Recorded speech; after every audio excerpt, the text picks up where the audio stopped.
et je vous remercie voilà, vraiment pour votre temps aujourd'hui. Comme vous le savez, GenScript, c'est une CRO-CDMO qui est spécialisée en biologie moléculaire, mais aussi en synthèse peptidique, production de protéines, d'anticorps et de lignées cellulaires. Depuis plusieurs années, on opère aussi dans le domaine de l'édition de gènes, et c'est ce à quoi on va s'intéresser aujourd'hui. Et en fait, donc, il y aura 2 webinaires qui vont être dédiés au CRISPR. Et pour cette première partie, on va parler des avantages du système RNP CRISPR et comment est-ce que ça peut améliorer vos travaux en laboratoire. Petite note, toutes les diapositives sont numérotées en bas à droite. Donc vraiment, n'hésitez pas à m'envoyer des questions. Alors, je privilégierai les emails, c'est plus simple pour nous à organiser. Donc, par email, vraiment, n'hésitez pas à envoyer vos questions en mentionnant le numéro de diapositive. Comme ça, on répondra à toutes vos questions spécifiques d'un coup. Alors, effectivement, comme je disais, aujourd'hui, on va se focaliser sur l'édition de gènes. Et ce qu'il faut savoir, en fait, c'est que l'évolution de la technologie d'édition de gènes s'est vraiment faite dans la communauté scientifique parce qu'il y a eu découverte d'endonucléases de plus en plus spécifiques et plus faciles à en cibler. Initialement, on utilisait les méganucléases, qui sont en fait des enzymes cytotoxiques avec des séquences de reconnaissance bien plus grandes que les endonucléases bactériennes classiques, ce qui les rend naturellement très spécifiques. En revanche, le problème, c'est que finalement, la méthode d'édition de gènes par les méganucléases était extrêmement longue. Par la suite, il y a donc eu d'autres étapes dans l'édition de gènes, avec l'utilisation d'outils comme ZFN et TALEN.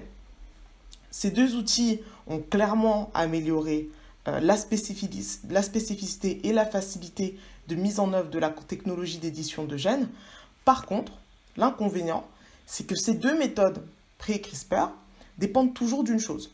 C'est la liaison protéine-ADN pour cibler des zones génomiques d'intérêt spécifiques. Donc, si vous utilisez ces 2 systèmes, qu'est-ce que ça veut dire au final? Ça veut dire qu'à chaque fois, vous allez devoir faire une nouvelle ingénierie lorsque vous souhaitez modifier la séquence génomique cible. Et donc, le véritable avantage de CRISPR, c'est qu'en fait, le ciblage est réalisé par l'appariement des bases Watson et Crick de l'ARN guide avec la séquence d'ADN génomique souhaitée. Et donc, le système peut être opérationnel bien plus vite, environ, on va dire 1 à 2 semaines, après avoir décidé de votre cible génomique. Voilà, ça présente quand même un gros avantage. Et finalement, CRISPR aujourd'hui, parce que c'est très flexible, ça peut être utilisé pour plusieurs applications. Que ce soit la recherche génétique fondamentale, la thérapie génique, la thérapie cellulaire, pour les lignées cellulaires et les modèles de maladies animales, l'agriculture, les dépistages et des recherches d'épigénétique, ainsi que le diagnostic. Maintenant que j'ai un petit peu montré cette évolution de CRISPR et dans quel type de domaine on peut s'en servir, je vais me focaliser sur comment est-ce que CRISPR et Cas9 est utilisé dans l'édition de gènes. Alors, il y a 2 parties. Vous avez d'une part le dRNA, ARN guide, et l'endonucléase Cas9. L'ARN guide va en fait cibler une séquence d'ADN particulière qui est associée à l'enzyme Cas9. Et le système va créer un DSB, Double Strand Break, ou coupure du double brin, à un emplacement ciblé spécifique. Les DSB peuvent par la suite être réparés de 2 manières. Soit par la voie NHEJ, soit par la voie HDR. L'inconvénient de la voie NHEJ, c'est qu'elle est souvent sujette à des erreurs, dues aux indels qu'elle peut engendrer, ce qui va mener souvent à du chaos. En revanche, dans le cas du HDR, si vous fournissez un modèle avec des bras homologues, vous pouvez obtenir des réparations qui sont très spécifiques. Maintenant, on va se focaliser aux différentes options de livraison de CRISPR-Cas9. Dans un premier temps, vous pouvez utiliser les plasmides. L'avantage, c'est que vous avez une expression qui est tout en un de la RNG et de la Cas9. C'est plus simple à utiliser, renouvelable et le coût est faible. Inconvénient en revanche, c'est pas très efficace si vous avez plus de hors-cible. Seconde méthode, utilisation de particules virales. Là, vous avez une haute efficacité de transdiction, une haute efficacité d'édition. En revanche, il y a plusieurs inconvénients. Tout comme le premier cas, vous allez avoir plus de hors-cible. Vous avez en plus une intégration dans le génome de l'hôte et vous allez avoir besoin d'un encapsulage viral partiel. Troisième méthode, vous pouvez pour la Cas9 utiliser l'ARN messager et pour le gRNA utiliser soit le système cRRNA et TrkRNA, soit le système sgRNA. Alors, l'avantage, c'est que là, vous n'avez pas besoin d'ADN. Vous bypassez la transcription, l'édition et la dégradation sont rapides, vous avez un taux minimum d'erreur, une haute efficacité d'édition. En revanche, vous avez un coût plus élevé pour cette méthode et plus d'immunogénicité. In fine, la méthode qui réellement présente le plus d'avantages, c'est la méthode où vous avez un système déjà avec la protéine Cas9 et vous utilisez, voilà, pour les gRNA, la méthode sgRNA. Ce qui est bien là, c'est qu'en fait, vous n'utilisez pas d'ADN, vous avez un bypass de la transcription et de la traduction, vous avez une édition, une dégradation plus rapide, meilleure efficacité d'édition, moins de taux d'erreur, moins de cytotoxicité et voilà. La méthode est bien entendu très puissante et souvent ce qui va avec ça, c'est qu'on a des coûts qui sont plus élevés.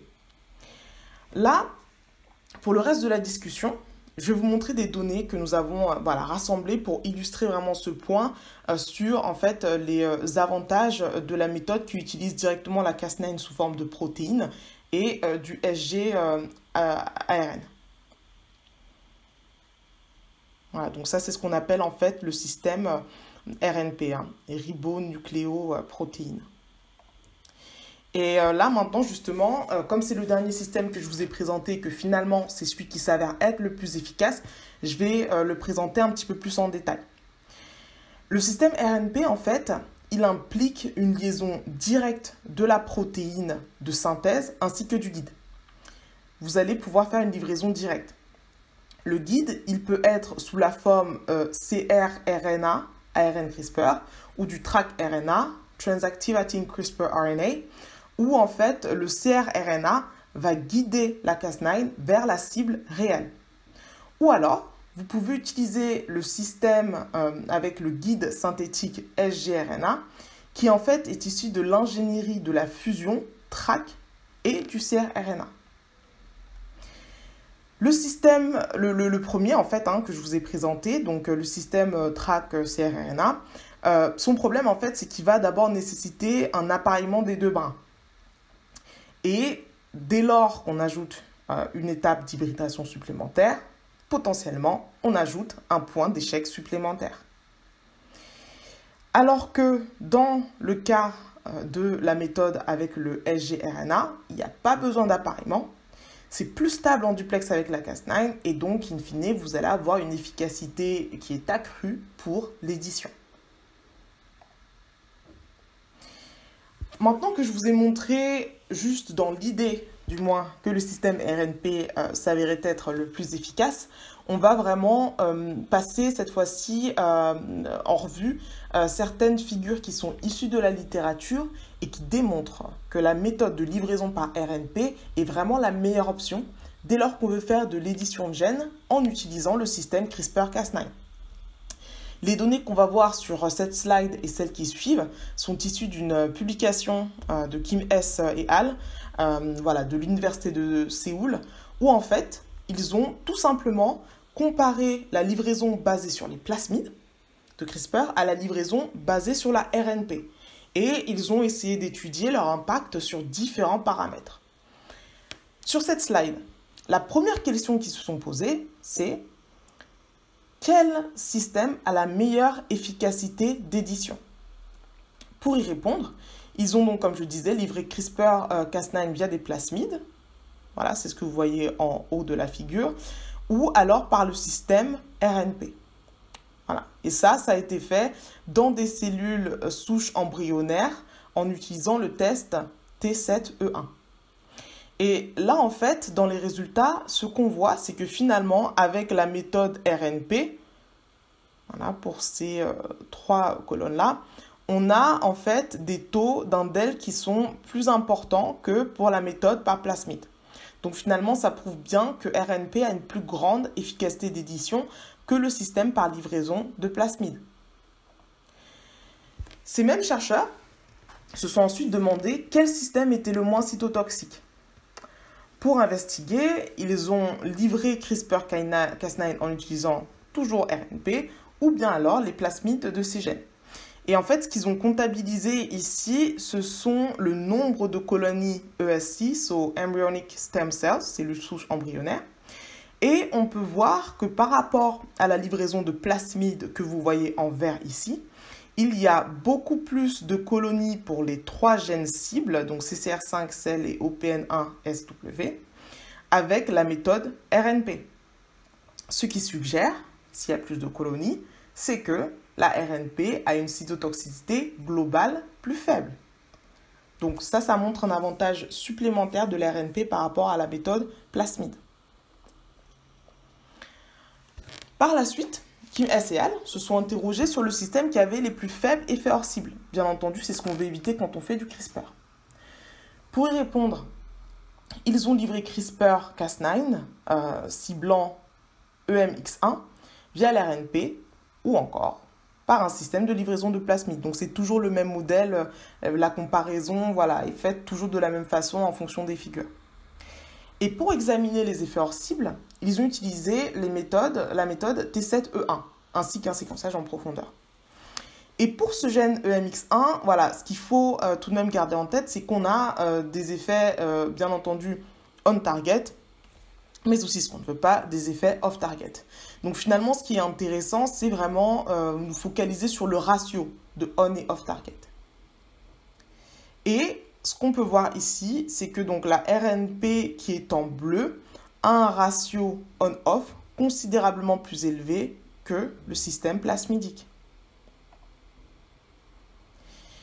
Donc là, on vient de voir donc un troisième avantage. Là, on va encore en voir un autre. Comme ils ont essayé de comprendre en fait pourquoi est-ce que la RNP était plus performante que la livraison de plasmide, ils ont fait quelques expériences en regardant l'évolution au cours du temps. Donc d'abord, ils se sont intéressés à la vitesse d'édition. Ensuite, ils ont voulu voir à quoi ressemblait le turnover de Cas9 pour ces méthodes. Voilà, à savoir qu'un turnover plus rapide de Cas9 se traduit par une réduction des efforts cibles. C'est voilà, une des raisons pour lesquelles ils se sont vraiment intéressés à ce paramètre-là en plus. Là, sur cette slide, on a donc typiquement une de ces études avec suivi temporel qui illustre en fait que le système RNP a commencé à exercer une fonction de coupe juste 1 heure après la transfection. La fréquence d'indel a ensuite atteint son maximum au bout de 24 heures et est restée inchangée jusqu'à 72 heures. Cependant, dès lors qu'on a utilisé en fait des gRNA Cas9 et enfin en fait les plasmides de ceux-ci pour faire le CRISPR, on se rend compte que les événements de coupe ne sont apparus qu'après 6 heures. Et en fait, vous avez une fréquence indel qui a continué à augmenter jusqu'à la fin de l'étude. Et ça, en fait, c'est dû au fait qu'il y a une présence constante de la matrice d'ADN exprimant Cas9 dans les cellules. Et lorsqu'on se focalise sur la cinétique de la protéine Cas9, on voit que la protéine, dans le cadre de la méthode RNP, a été dégradée environ 24 heures après la délivrance. Tandis qu'en fait, vous voyez qu'il y a une expression de la Cas9 qui se fait jusqu'à 24 heures. Hein. Vous voyez que là, c'est plus intense au bout de 24 heures post-transfection. Et en fait, ça a conduit à des événements de coupure continue sur des sites hors cible. Donc, in fine, la méthode RNP permet une édition plus facile. La protéine Cas9 est facilement dégradée et il y a moins de coupes hors cible. Une chose à noter tout de même pour cette étude, c'est que ça a été publié en 2014.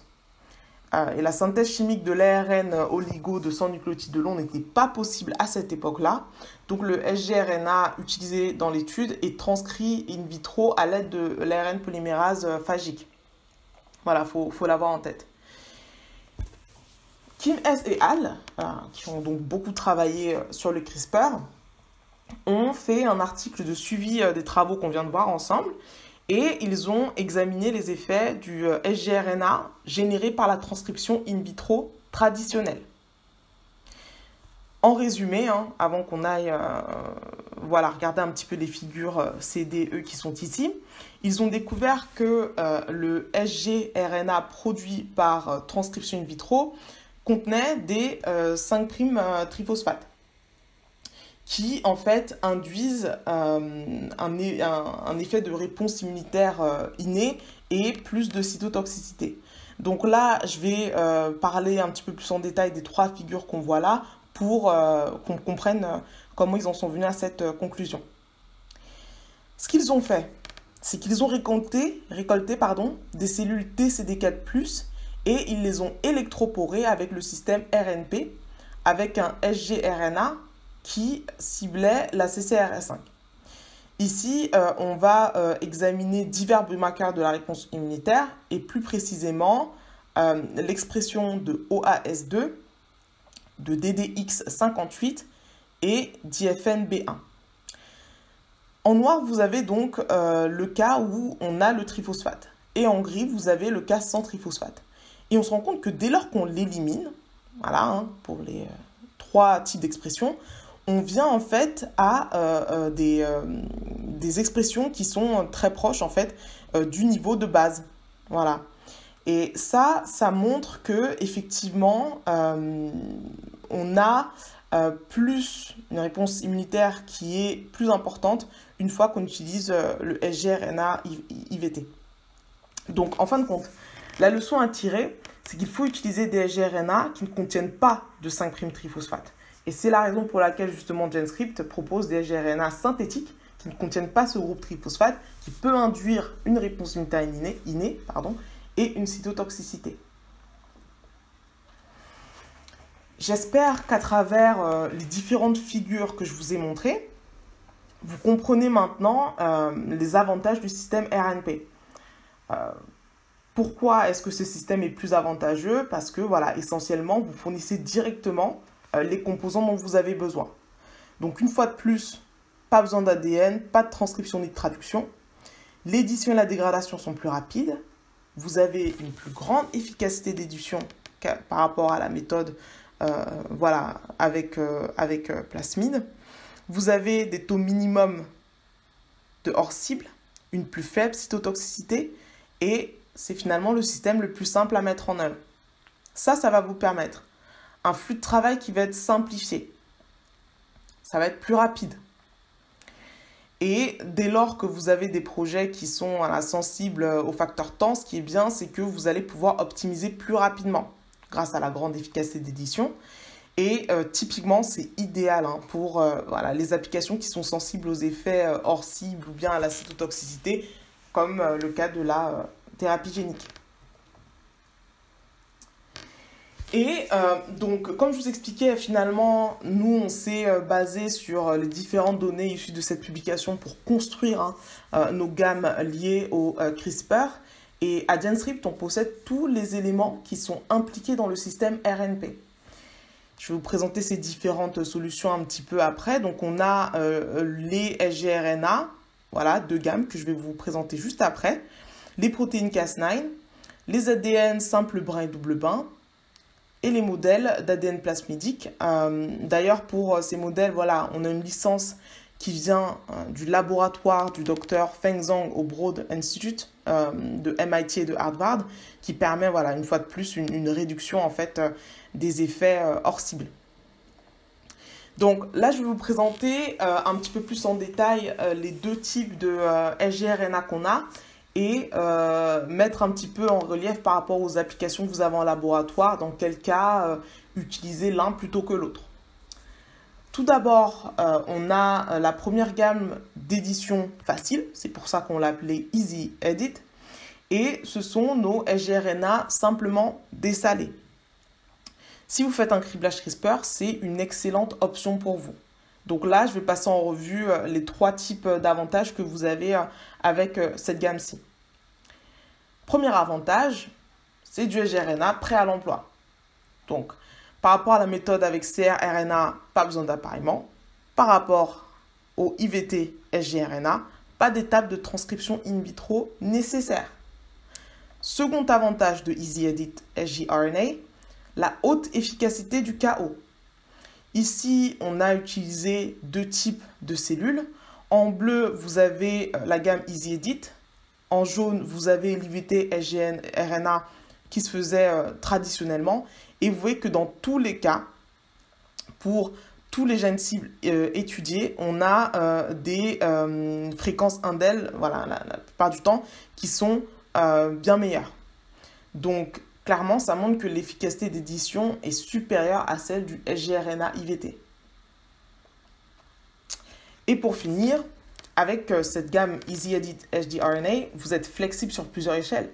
Donc, typiquement, si vous commencez vos travaux en faisant que quelques tests, mais que rapidement, voilà, il faut scale up soit en nombre, soit vraiment en quantité, c'est une plateforme qui est vraiment intéressante.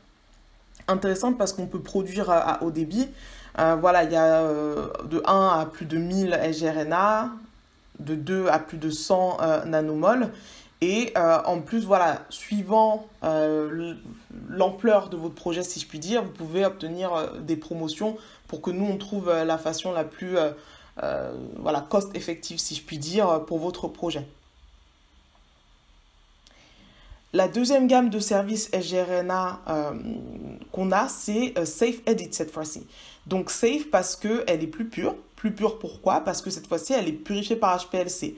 Alors que rappelez-vous, EasyEdit, elle était dessalée uniquement.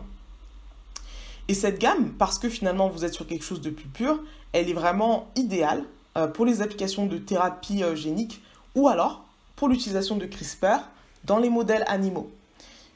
Tout comme pour la première gamme EasyEdit, là pour SafeEdit, je vais vous montrer les avantages de cette gamme. Tout d'abord, bien entendu, l'impact est minimal sur la viabilité des cellules. C'est ce qu'on attend de sgRNA purifié. Parce qu'effectivement, on va purifier par HPLC. Et en plus de ça, il y a un contrôle par ESIMS qui va vous garantir une variation de masse qui est inférieure à 1 pour 1000. Donc ça peut suffire pour certaines applications. Mais si vous devez aller plus loin, si vous devez faire un contrôle qualité qui est plus poussé, on peut vous proposer d'autres choses telles que le test de mycoplasme, le test d'endotoxine, le test de cytotoxicité et des études de stabilité. En plus de l'impact minimal sur la viabilité des cellules, vous avez un hors-cible qui est minimisé. Une fois de plus, grâce justement à ladite purification par l'HPLC, qui va en fait éliminer la présence des sgRNA tronqués qui peuvent induire et peuvent être vraiment les éléments qui vont induire les effets hors cible. Qui dit meilleure pureté dit moins de sgRNA nécessaire. Donc ça, c'est quand même un gros avantage. Et typiquement, au sein de GenScript, on recommande 100 à 200 picomoles de sgRNA pour 1 million de cellules. Et en fait, si vous utilisez un sgRNA moins pur, vous aurez besoin de 2000 picomoles de sgRNA pour obtenir les mêmes résultats. Donc, il y a une économie qui peut se faire à ce niveau-là. Et comme j'expliquais, on a vraiment une solution qui est complète. Voilà, vous pouvez passer du knockout et du knock-in à la confirmation de séquences préliminaires en plus. Et forcément, lorsque vous avez voilà, une entité qui vous propose une solution complète, ça vous permet de discuter directement avec les chefs de projet voilà, qui vous suivent sur vos projets et d'avoir toute la communication avec un seul fournisseur, ce qui peut aussi permettre d'avoir vos réponses plus rapidement. Et à GenScript, c'est réellement quelque chose qu'on met en avant. Voilà, pour ceux qui travaillent avec nous, je pense que vous le savez, c'est la communication avec l'utilisateur et s'assurer qu'on soit toujours exhaustif dans les réponses qu'on apporte à vos différents projets. À ce stade, je voudrais mentionner que si vous êtes intéressé par des modèles KI, GenScript va aussi proposer de longs templates d'ADN simple brun, ssDNA, donc les longs ADN simple brun. Et typiquement, le ssDNA, lorsque vous êtes intéressé par des modèles KI, ça s'est en fait avéré avoir la plus grande efficacité d'édition et une intégration hors cible plus faible par rapport aux fragments d'ADN double brun ou bien encore au modèle de plasmide.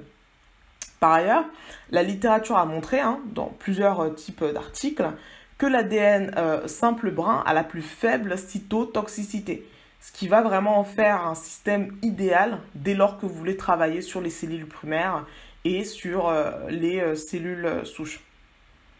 Voilà. Au sein de GenScript, on peut offrir des ssDNA qui vont jusqu'à 20 microgrammes et on s'assure qu'il n'y a pas d'ADN double brun détectable. Et autre avantage, on vérifie vraiment les séquences. Voilà, pour s'assurer que la séquence est la bonne d'une part. Et en plus de ça, on va faire des tests de pureté, notamment par électrophorèse sur gène.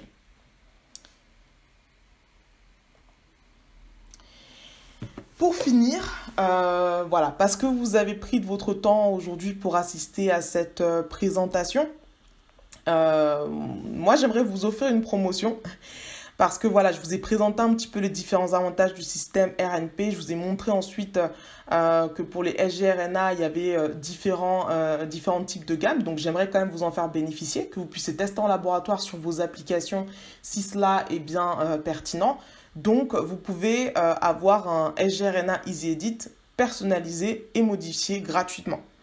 Si vous voulez avoir plus d'informations, si vous voulez que l'on discute de votre projet avec l'experte technique, vous m'envoyez une fois de plus tout simplement un email. On sera très réactif, on vous répond en moins de 24 heures pour discuter avec vous de votre projet. Et moi, il ne me reste plus qu'à vous remercier une fois de plus pour votre temps et vous souhaiter une excellente journée. À très bientôt, je l'espère. Bonne journée à tous, au revoir.